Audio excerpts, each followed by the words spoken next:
this on pretty quickly. There you go. Alright, so I'll begin with the word first. Dear Lord, thank you for this day. Please help us today as we try to understand this material and learn about algebraic topology. Amen. Amen. So where we left off last time, we just got through the beginning exposition trying to calculate the fundamental group of S1. So we got through most of the preliminary material there. And this here is sort of what we were trying to get to. So theorem 3.19 is the fundamental theorem of algebra. So proof. We're of course continuing, as I mentioned last time, what was it, theorem 1.5. So sigma rho, as before, denotes the circle in complex numbers with radius rho. That again. Yay. Centered at origin. Takes me back to my youth. So, and once again using the same notation we used in theorem 1.5, f sub rho to the n is a function from sigma sub rho to the punctured complex plane, which is essentially just the restriction of the function z to the n. I like this colored blue. Alright, so by theorem 1.5, it suffices to prove that this map is not null homotopic in the free sense of homotopy. So I don't like their notation here, but they're looking at this composite map H. Essentially, they're composing the functions. Try to get the order right here.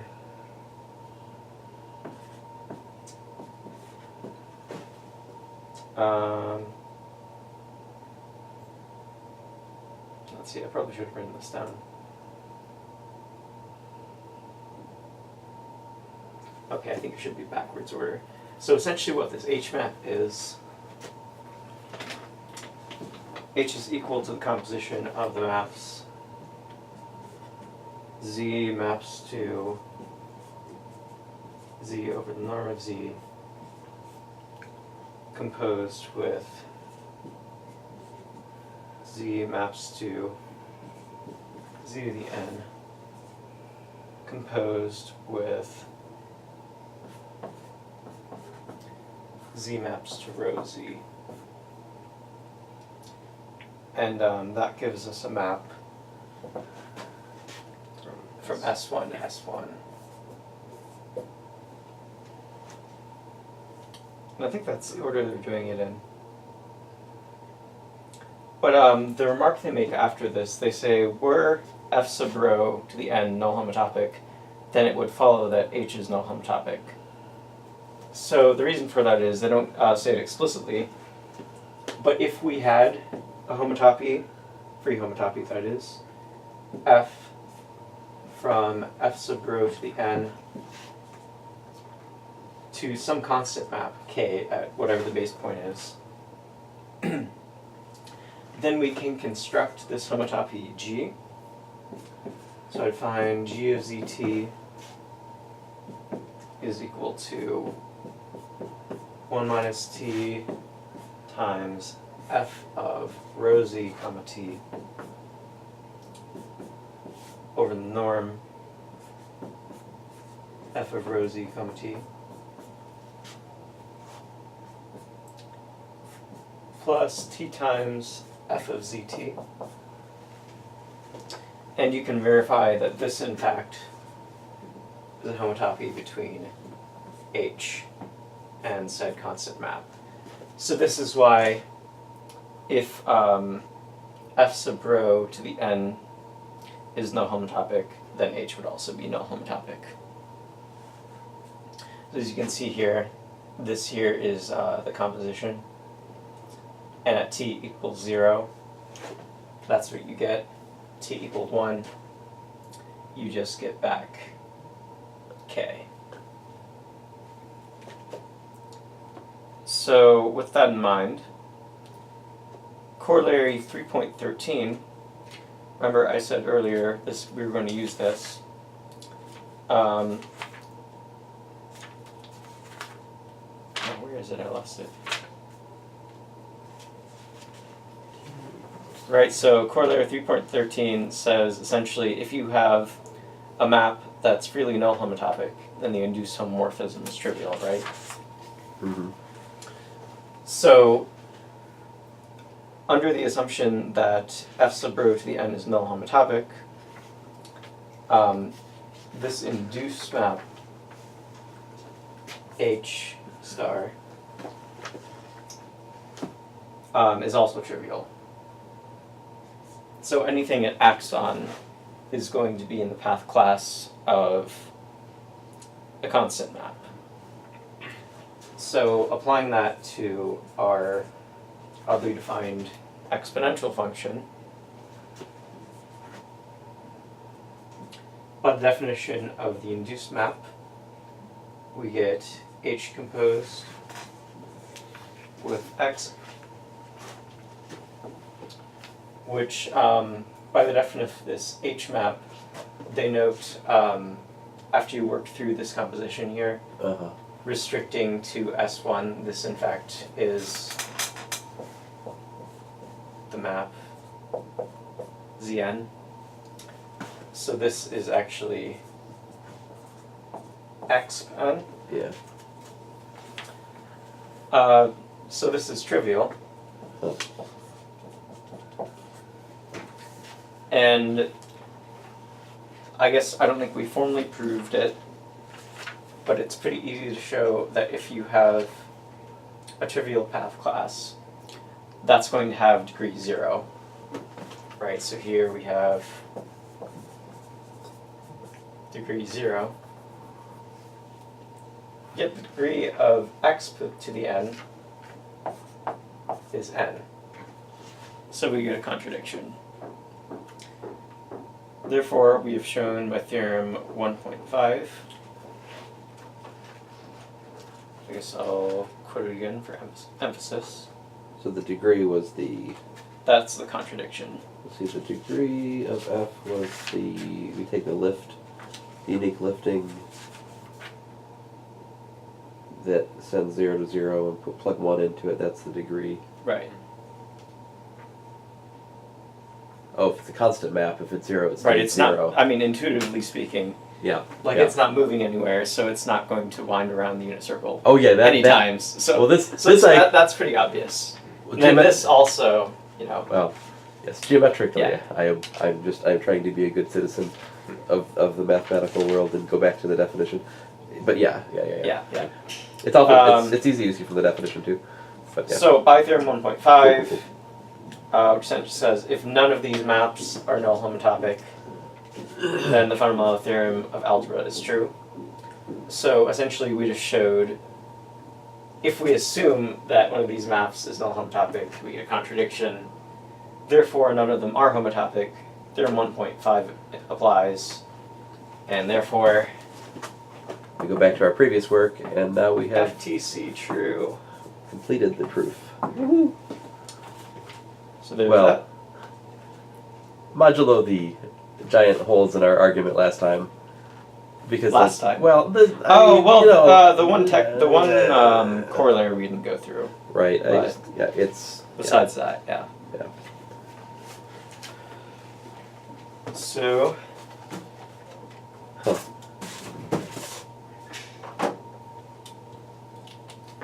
now we're going to talk about topological groups. If I had more time on my hands, it'd be fun to go look up this proof he mentions by Artin of the fundamental theorem, just that only uses the intermediate value theorem. Every positive real number has a positive square root, and every real polynomial of odd degree has a real root. That's intriguing. Yeah. It might be. So I wonder which reference to Jacobsen that is. Jacobsen, page 293. I might have that actually. That might be like the one Jacobsen's 2-volume set. Is Dover, you know? Alright, so Yeah, go definition. on. I got 20 minutes and I'm using them. You what? I said, you're not taking away from my 20 minutes. When did I start? It's probably not been longer than You're 5 fine. minutes, So right? and you're It's like 25, I think. Okay. So a topological group. Oh. Oh. Is a group G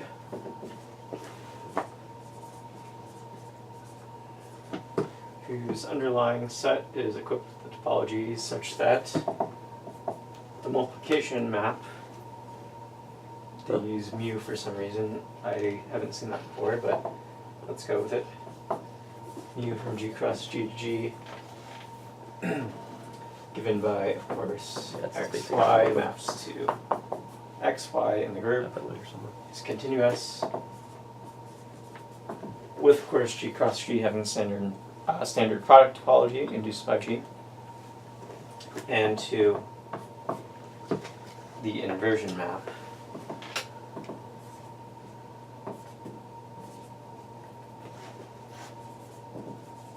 Given by x maps to x inverse is also continuous.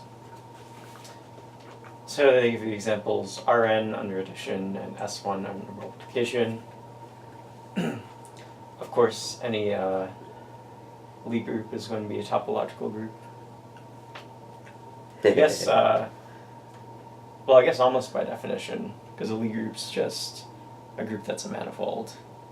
So, topological group has slightly less structure. Yeah. So, in addition to this, which we already went over somewhat in topology, he uses this other definition called an H-space, which is kind of interesting. So, a pointed space, x comma x naught, is an H-space if there's a pointed map M from the pointed space x cross x, x naught comma x naught, into x comma x naught, such that the maps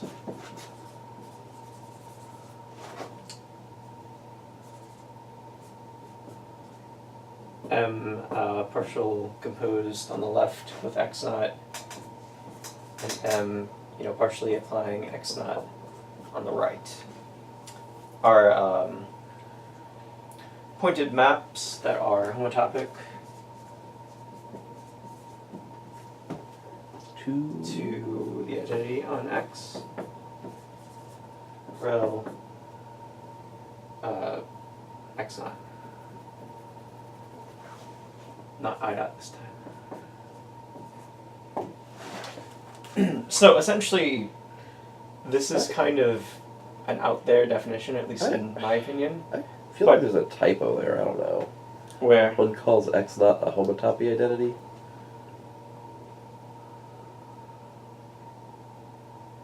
Maybe they meant M. Yeah, I wonder if that's supposed to be like... Yeah, maybe, I don't know. There is a list of errata for this I should look up at some point. We'll do that. But regardless, I don't think they actually use that immediately. Yeah, it doesn't that's matter. not used in this chapter. It So. just, I'm gonna look it up actually. You go on. Okay.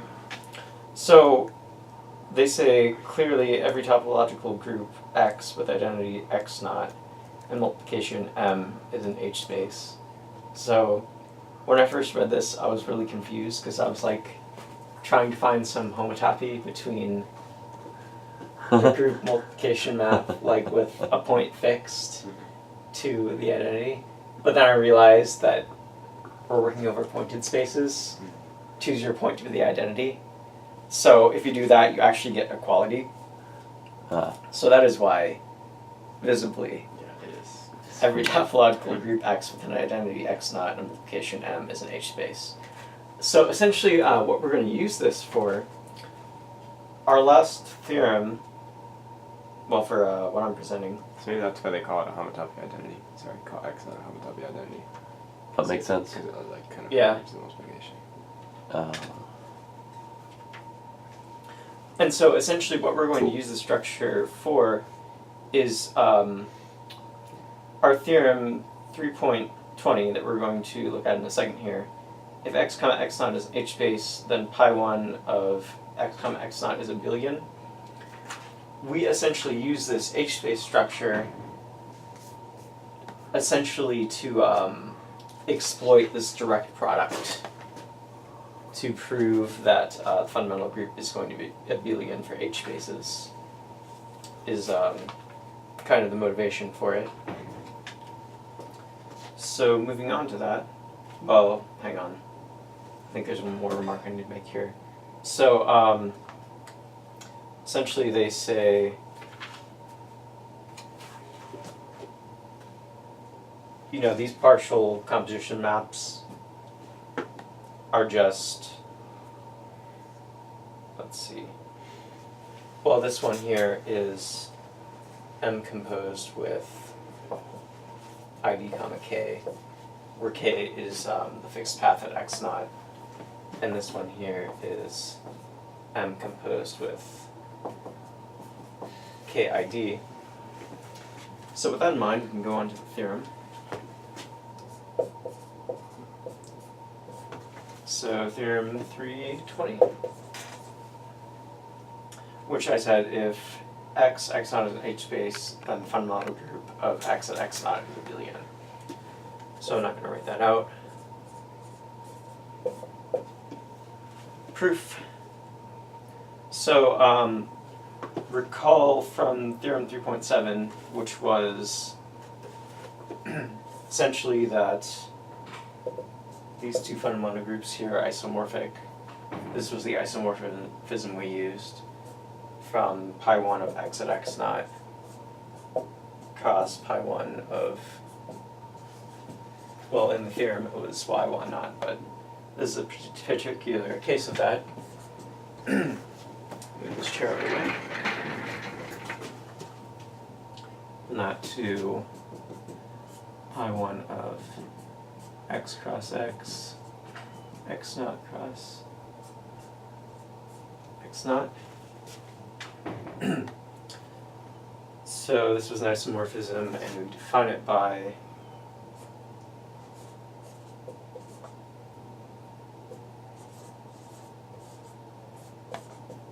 mapping as follows. I'm stumped. This book has no errors. Really? Yeah, on his website he's got errata for like modern algebra, different editions, and other stuff, but Huh. I don't know. I'll have to do some more research later, but I can't find it. I stopped doing this to pay attention to you. Sorry. Okay. So once you have this, Oh, no. we take f and g, well, the path class of f and g are just elements of the fundamental group of x at x naught, where we're looking at this path now. So looking at g in the second component,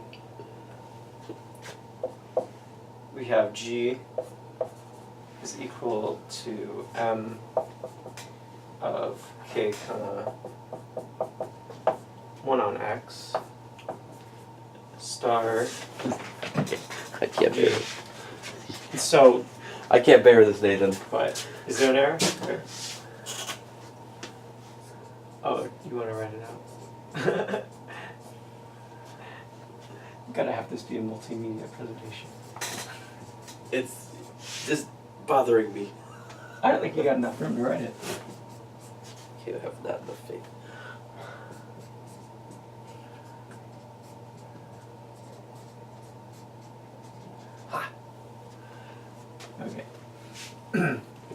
So Sorry, I should have. this is say by definition H space. That's because, of course, this map here is homotopic to the identity. So since we're working with path classes, this is true. So then just by using the properties of functoriality, we get map induced by M, K, comma, identity on X,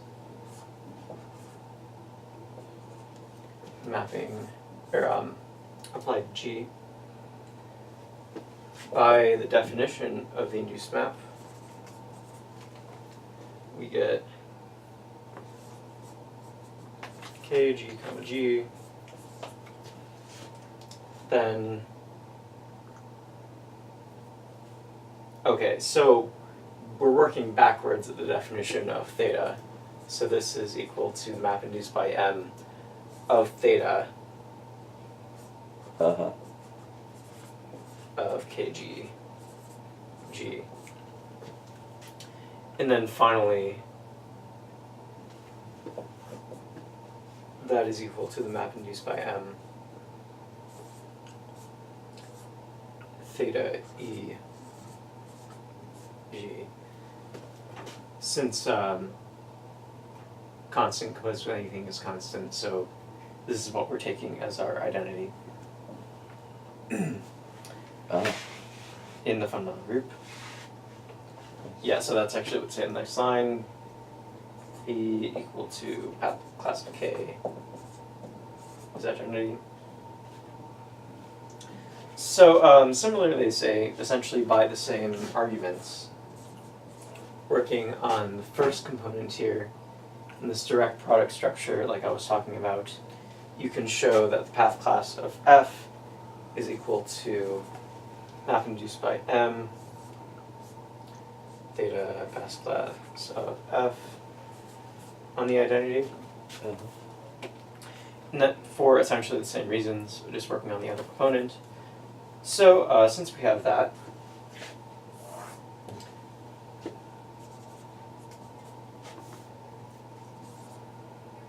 we have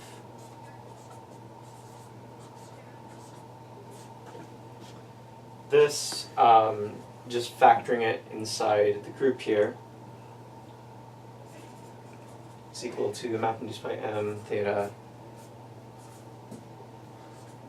E comma G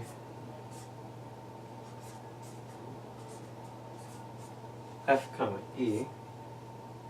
Huh. That then, because just What's the the- properties what's the- of direct products, Oh, there's that first right? step Because again. this is a direct product group. What's that first step? First step, we are just working. Theta is a map from the direct product, He's just so we're working within the direct product group here. That's just a inside the direct- data map. That's just a direct product, like Right. So, insertion of one in a Yeah. stupid Right. way. so then we can commute these just by properties of direct product groups. Okay. So then you get M star theta. Well, not E, but F comma E, Ah. E comma G. Other parentheses. Don't want any compiler errors. Which is equal to G F. Oh, by the way, minus cell calculation. I had to explain that to Calc 2. I feel like I'm losing touch with the kids now. I'm like, I'm sorry. Is it manga? Is it manga? What should I say? And there we go. So then we just have corollary. As we've mentioned, all topological groups are H spaces. So if G is a topological group, then the fundamental group of G at the identity is abelian. Okay. So that's So any questions, or are you good now? I think the content of that corollary is perhaps the most fascinating thing said in this whole chapter, though. Like Which corollary? the one you just read. I mean, this fact that Oh, the very If you- last one? Yeah. if you calculate the fundamental group of a topological space, right? And Yeah. you find that it's not abelian. That means it is impossible to define a continuous group structure on that space.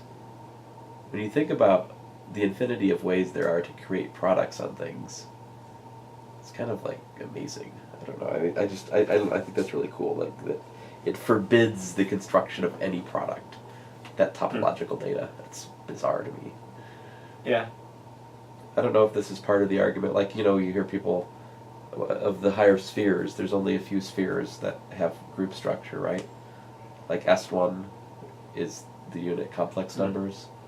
The quaternions, the unit quaternions, of course, have a group structure. Right. And is there anything else?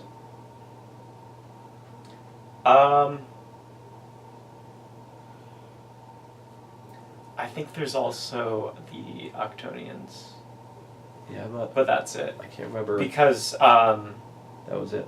So, like, we have. it's related to finding a cross product operation, Yeah.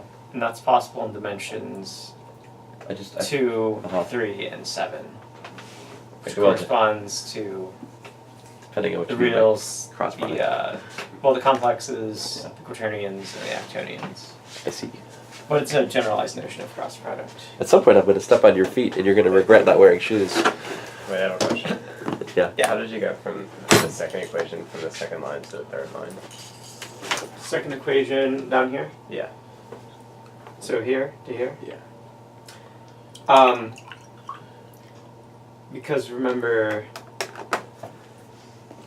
this is homotopic to the identity, right?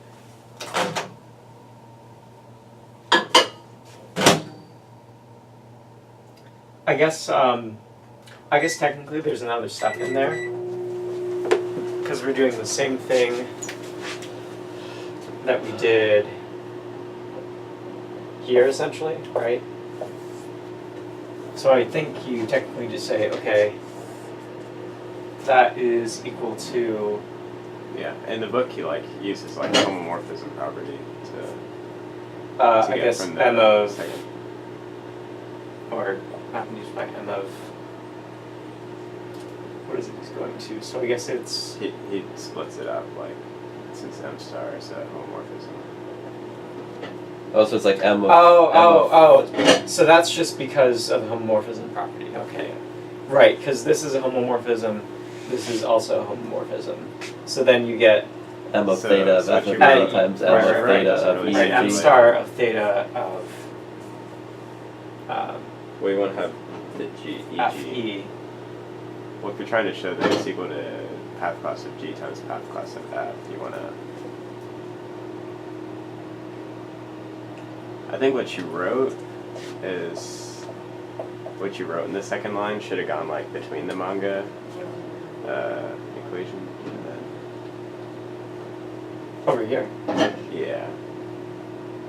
Well, no, because we're working from this FG to Right. GF. So,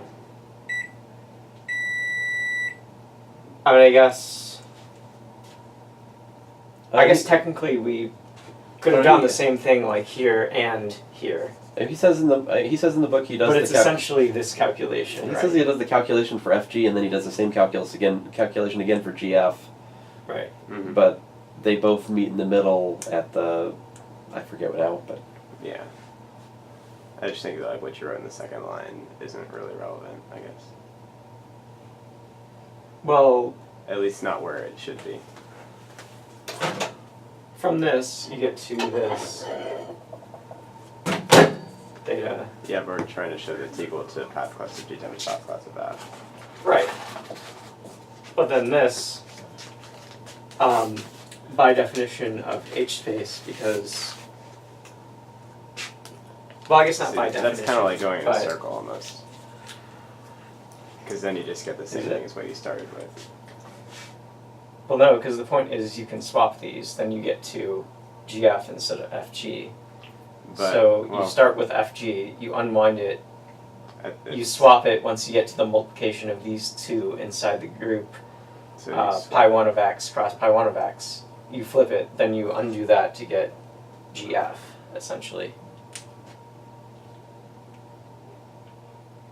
Right?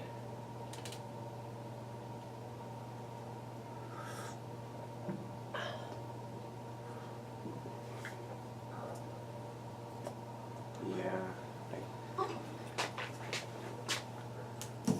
Okay, yeah. I guess it's just. I guess you could swap. It's like you swap it one way and then swap it again. Right, Whether, right. Whereas I like saw it the other way around. But Yeah. yeah, I guess it works. Well, I don't know. I still don't really. Okay. Yeah, I mean, we're using this and this. So, So what you wrote in black, though, I guess you can continue that calculation and show me what you had in mind. well,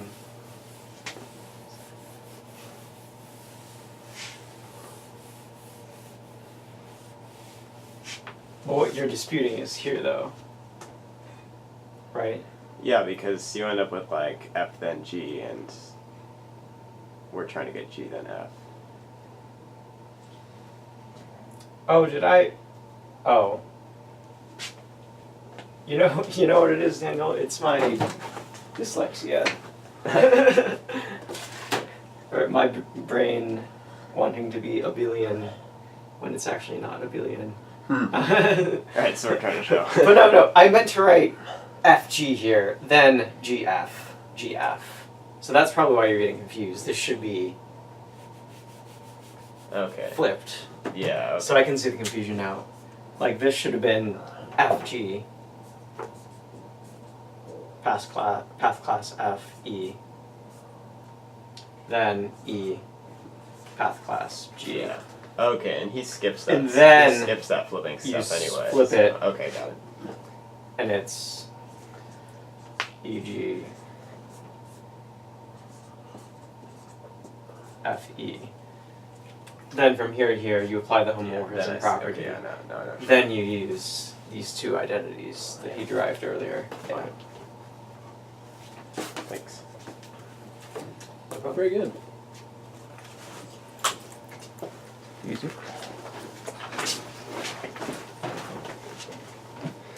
Well, I found something to fill the time of me making tea with something interesting. That's good.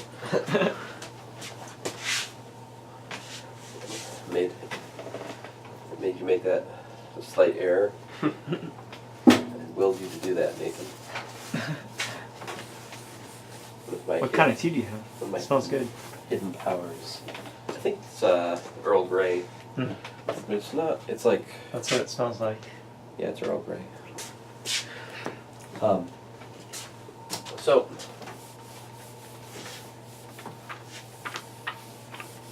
I guess I feel like the algebraic topology starts here. I don't know if that's entirely fair. I think that homotopy actually is part of it, right? But certainly what we're about to start is really the heart of this course. And so this brings us to chapter 4, singular homology.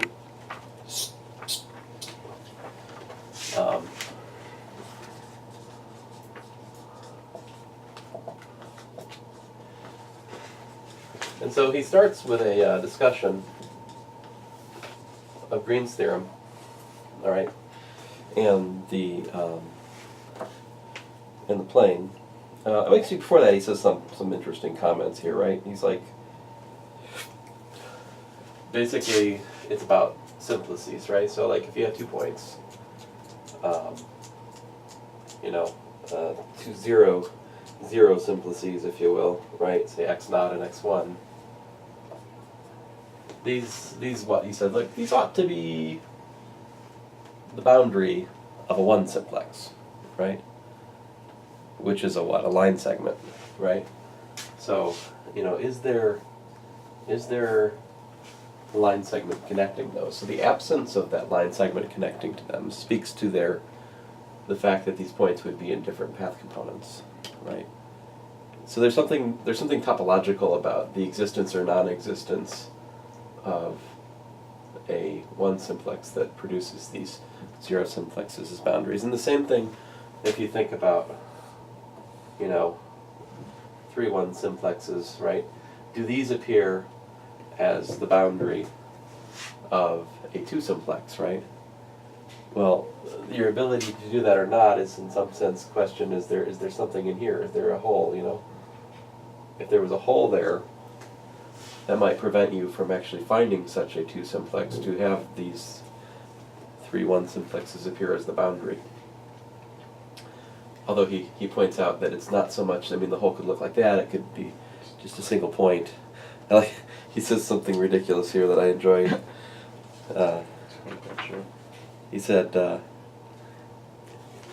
see, going from page 57, 58, he said, one must keep one's eye on the donut and not upon the hole. Thank you, that's useful.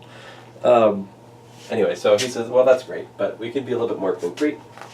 And, if you look at, he calls these 2 chain, like this, and then, I should use different colors, so well, it's too late. So the lower one, let's say, is alpha. The upper one is beta, right? He says these are examples of chains 3:00 p.m. between a point A and a point B, right? And I guess this is, well, I guess he hasn't done that. Anyway, the question is the integral p dx plus q dy equal to the integral of p dx plus q dy,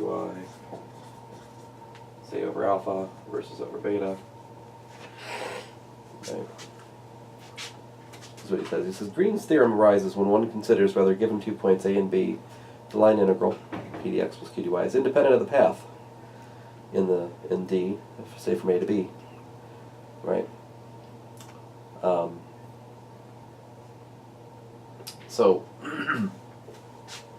how do you, you trade this, right, when we say calculus 3, we trade that question for a question about, well, I usually talk about loops, but this loop is, it's not, well, it depends on what your definition of loop is, I suppose, but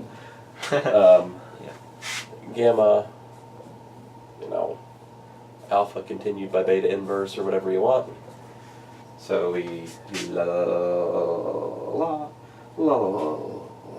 okay, so we get back where we started.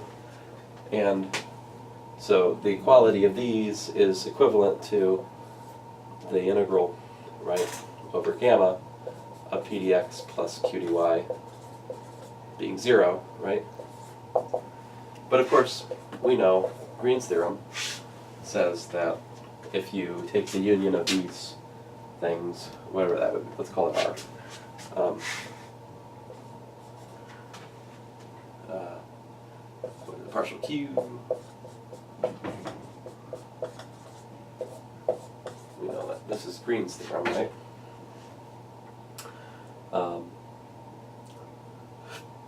Then what? So this,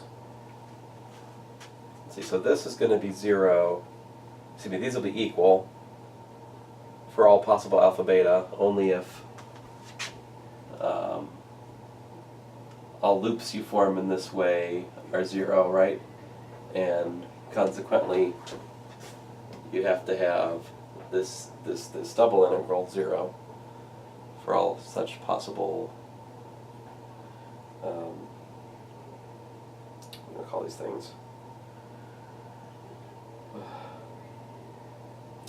Let's see here, he says the paths alpha beta are examples of chains, and he says the closed paths are examples of cycles.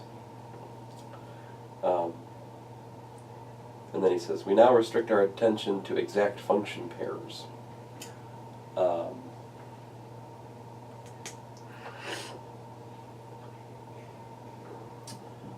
see here, how to explain this.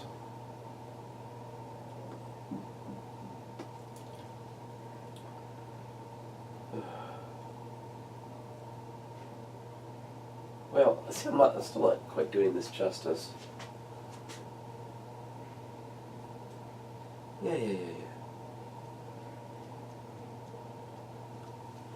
Sorry, I've gotten off track somehow here. A little bit. So let me think about this for a minute. It's nothing I don't understand on the board, it's just like interpretation that I'm a little bit missing here.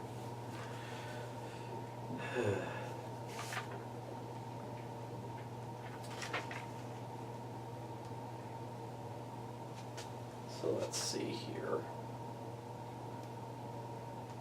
What are we studying is the question, right?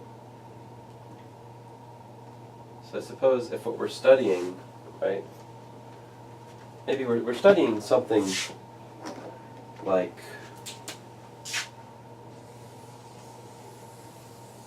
this, right? Some region, right? Say D, some domain. And so you want to think about points, pairs of points in the domain, and you construct these paths connecting the points.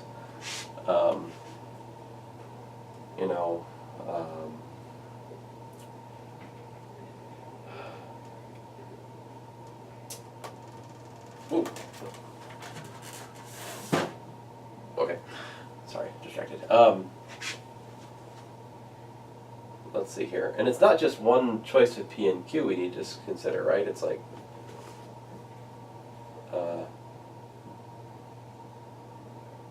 let's see here.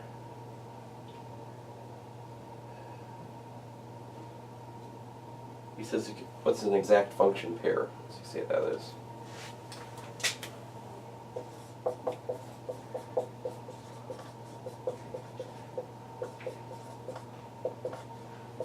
It's P and Q such that what?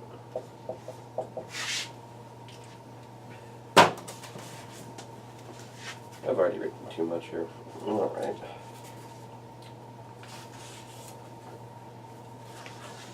Such that partial Q, partial X. No. Yeah. Partial Q, partial X equals to partial T, partial Y, right? So those, of course, that's the, there exists F, right? Such that dF equals PDX plus QDY.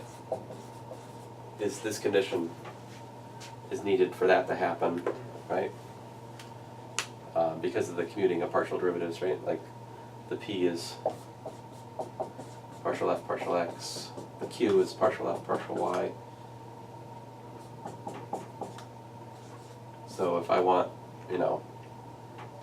partial squared F to be partial squared F, X, Y, and then YX to be equal, I need this to be equal to that, right? As usual.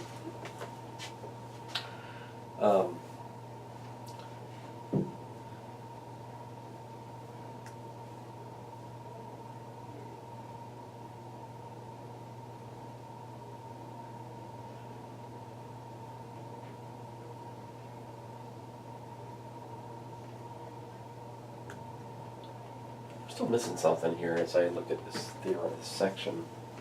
I mean, I don't agree with what he's saying. Yeah, when he talks about forming the boundary of a two-dimensional region, does that mean without any holes?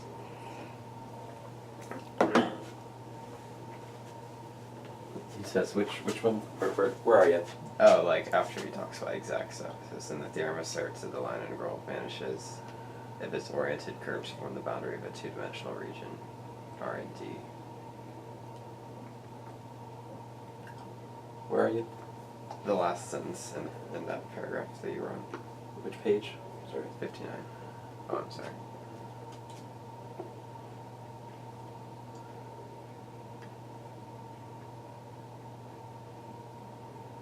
Curses. I'm sorry, which paragraph again? The first paragraph. on First 59, paragraph. Yeah. At the end of it. Then the theorem asserts that the line integral vanishes if the oriented curves form the boundary of two-dimensional region in R.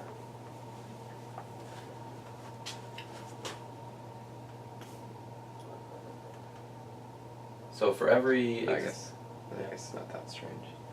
So for every exact function pair, that means that this is automatically 0. Right. So this should be 0. So let's try to turn that around. If you have some mystery region, Mm-hmm. right, and you have an exact function pair on the region, and you calculate this integral around a loop to be non-zero. It tells us it's got some holes in it. So. Yeah, it tells us it's got holes in it. Because basically Green's theorem says for a simply connected region, this is 0. So the non-triviality of this loop integral implies something topological. Yeah. So I was just wondering if you meant if like two-dimensional region implies that it doesn't have any holes. We're in The one before last line. Huh.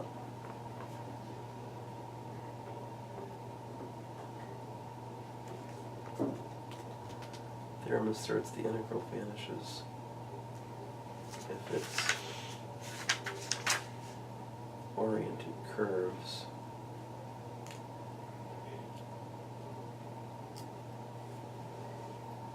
Oh, what's he mean by two-dimensional region? Yeah. So,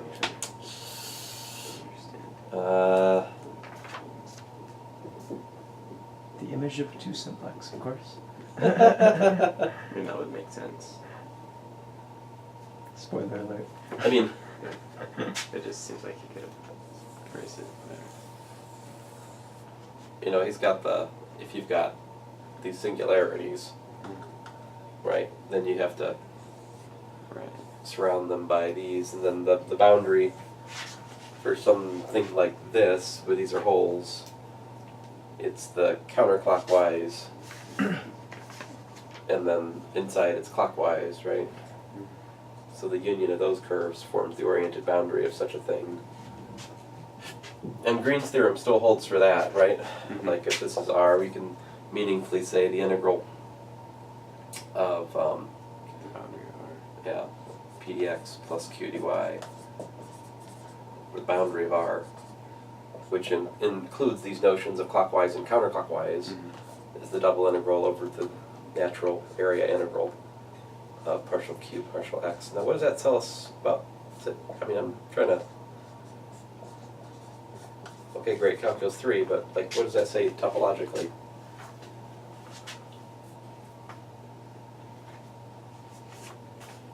So say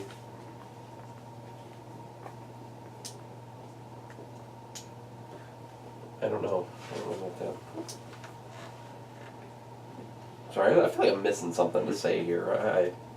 It's my bad. I actually read this twice. I thought about it a little bit, but I feel like I'm missing something. Okay, anyway, so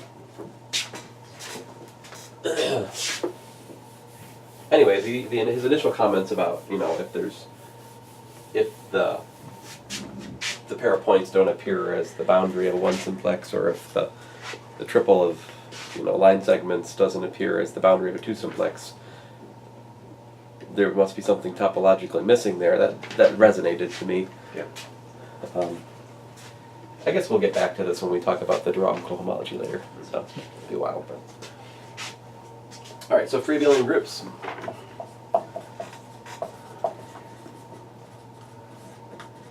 Free Abelian groups. So definition, B, subset of a additive group F, additive Abelian group, of course.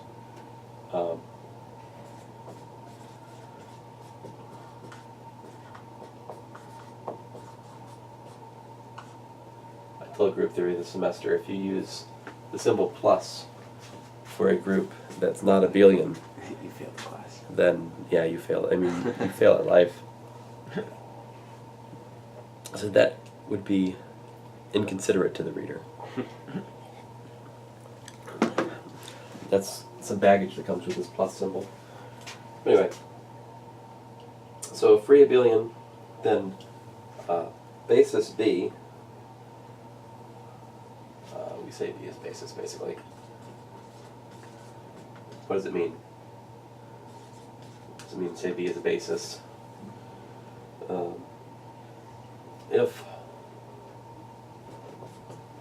I'm butchering his much superior grammar here a little bit. You have this is infinite cyclic.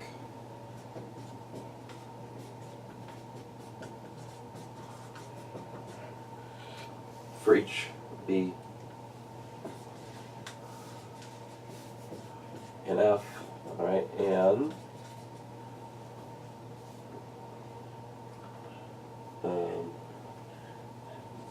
F is the sum over the base, you know.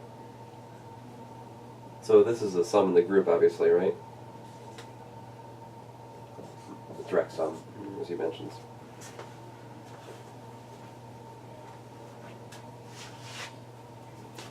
So, for example, Zn would not be a free abelian group.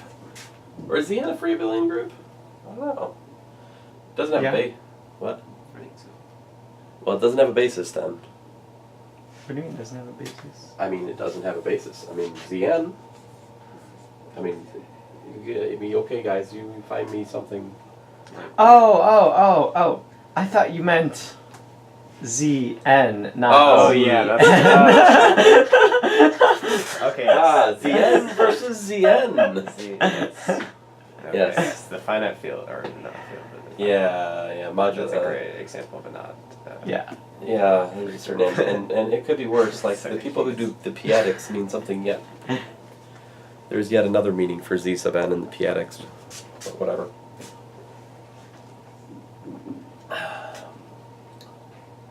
There's at least 10 feet between us and somebody who understands it, so. Well, less for you. So my point is, of course, there are no infinite cyclic subgroups of this, so there's certainly no basis. Right? Yeah. It's an abelian group, but it's not, doesn't have a copy of Z inside it. Now, on the other hand, of course, this, Yes. yeah, the standard basis would Is- be yeah, the basis. a basis. Yeah. Sorry. Whoa, weird. Do you have something to say, Nathan? You look like you have something to say. I was just going to I'm gonna make regret a sarcastic remark about there being infinite subgroup of a finite group. But that'd be bizarre. Like, if you could set up some set theory with like innocuous sounding axioms that like would let you prove something bizarre like that. That there's a finite set with an infinite subset. In supermath, there are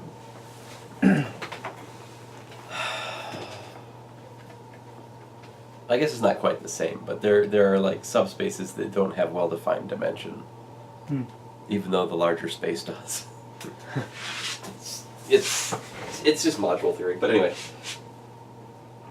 Okay, so as he says, a typical element then has the form X is the sum over M sub B, right? Where the M sub B are integers, and almost all the M sub B are 0, all but a finite number. He says the basis of free abelian free abelian groups behave as basis of vector spaces. So, of course, the next thing he proves is that we have linear extension, which is pretty awesome. So, in particular, we have this picture. Yeah, basis. All right, the basis is included into this free abelian group F. Right, so if you define a function, phi, down here, to another free abelian group G, all right? Oh, excuse me, no, G is just an abelian group, right? And if you got this function from a basis to another abelian group, then there exists a unique homomorphism phi tilde up here, right? Which of course restricts to the basis and is additive, right? So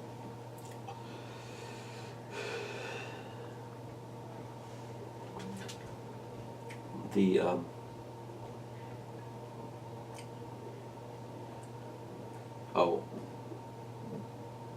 so that wasn't terribly surprising to me, but then I guess the other, this is theorem 4.1. Theorem 4.1 has two things. One, that exists,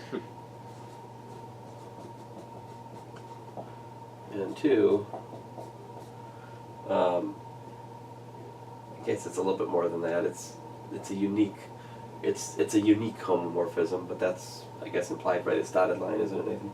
Yeah. Okay, and then Usually you put an exclamation point by the homomorphism too. yeah, I thought so. And I guess because theoretically the dots can mean other things, so usually you put the exclamation point. Better. Or it's the wrong side. That's the right side. Okay. Two, you get with it here. Every abelian group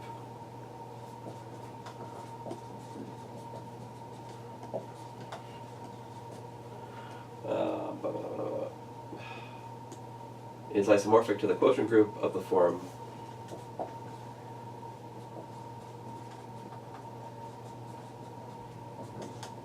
a free abelian group mod R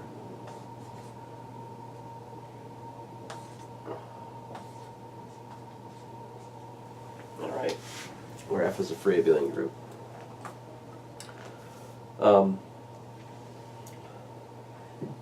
How do you, what's the proof of one? You basically say phi tilde, right? An arbitrary element in F can be written as what? Sum of MBB, right? You just, this formula essentially defines it, right?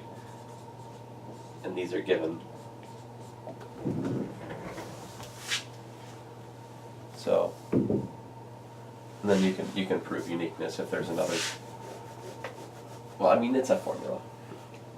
And it's essentially the same way you do it in linear algebra. Yes, I think so. That's fair. Now, I guess the second thing is a little bit more interesting. He says, for each x and g, choose an infinite cyclic group Zx having generator Bx. Say. All right.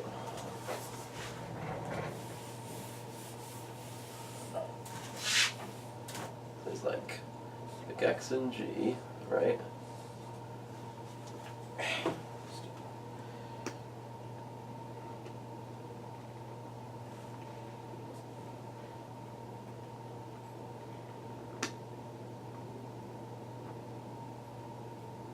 But if there is no such infinite cyclic group,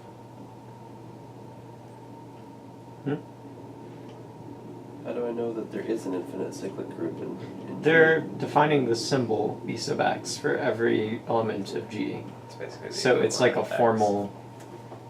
Instead of writing X again, it's kind of, this is an element of the cyclic, or of the free group.